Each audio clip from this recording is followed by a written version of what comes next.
In May 1966, my then husband and I went to the Soviet Union. The main purpose of the trip was to visit my relatives, my great aunt and uncle, who had a few years before been released after 20 years in Stalin's Gulag in Siberia. They had returned to Leningrad, St. Petersburg, their home city, to discover that everyone in their family had been killed during the siege of Leningrad, their children and grandchildren, and they believed that their family had totally been destroyed. Therefore, when I showed up, I was like a phoenix rising from the ashes, and they knew then that their family was alive for at least another generation. I was the same age as their grandchildren who had been killed. My aunt and uncle, my uncle Volodya, my aunt Fanya, and her sister Anuta lived together in a one-room apartment that shared a kitchen that had a 2-burner hot plate and a bathroom a toilet down the hall with 6 other families. My uncle spoke 12 languages and was a very, very learned man. And so he spent a lot of time, because he spoke good English, telling me about his life before the revolution, during the revolution of 1917, 1918, and his life under communism. He was a communist and believed very strongly in it. And then his life in the Gulag. He wasn't bitter, and he had no antipathy or anger toward anyone. It was astounding to me. He was so filled with light and love and belief, and told me about the imperative of living a moral life and of working for social justice and of believing in a force greater than yourself. My uncle came to love me very much and called me Judinka, but because he also loathed everything about capitalism, and I was from the United States, he called me Judinka, capitalist, imperialist pig, and it was always with a big chuckle that he said this. He did not believe that my husband, who had just finished an internship in a public hospital in San Francisco, that was possible, because he didn't believe that capitalists had public hospitals. We walked around the city, and I saw where my mother had played as a young girl. She had told me stories of her governess, her French governess, and going through the canals in this beautiful Venice of the North and in the lovely parks. And so I could picture what she had described to me. My uncle also told me about life during those days.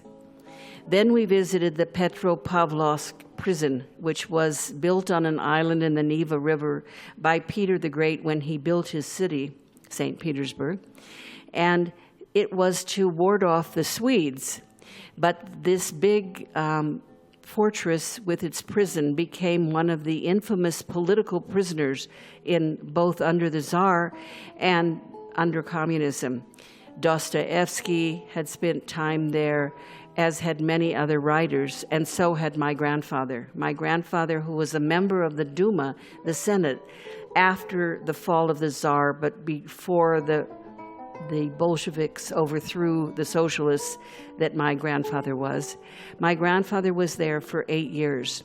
And my great-uncle Volodya described bringing food together with my grandmother for my father, because they didn't feed prisoners, and prisoners who didn't have families to bring them food starved to death. We were also on Krukov Canal, which is the canal on which my great uncle and aunt lived, and it was the canal where the Kirov Ballet had its home theater. So we all went to the ballet, and we all loved the ballet very much. My aunts, we would be out every day walking around, and my aunts would be in this little 2-burner kitchen preparing these wonderful, sumptuous meals of Russian delicacies for us.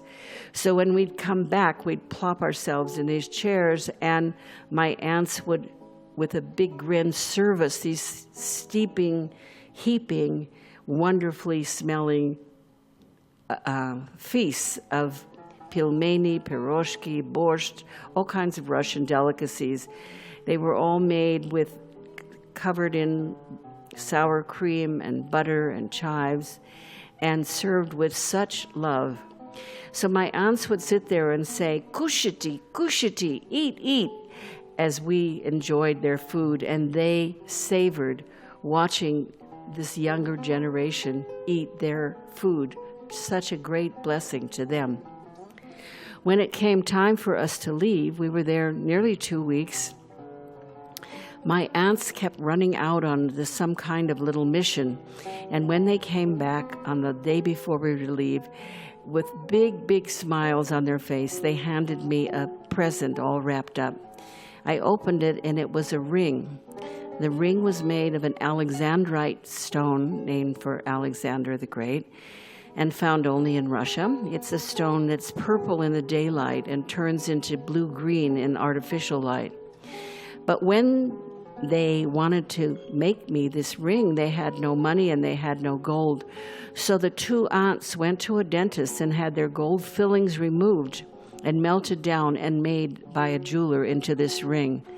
It was such a treasure for them to give me, and they were so thrilled that I could be wearing this token of their love. The last day, they accompanied us to the train station. It's called the Finland Station, and we were on our way to Helsinki. It was a foggy day, and my uncle was there with his old brown fedora and a scarf around his neck, and my two aunts had babushkas tied around their heads and were each carrying a bag of food they'd prepared, of pierogis, wrapped in an old cloth. And they were crying, and I was crying. And as we boarded the train, the three of them said over and over, "Don't forget us. Don't ever forget us. Remember, remember, remember."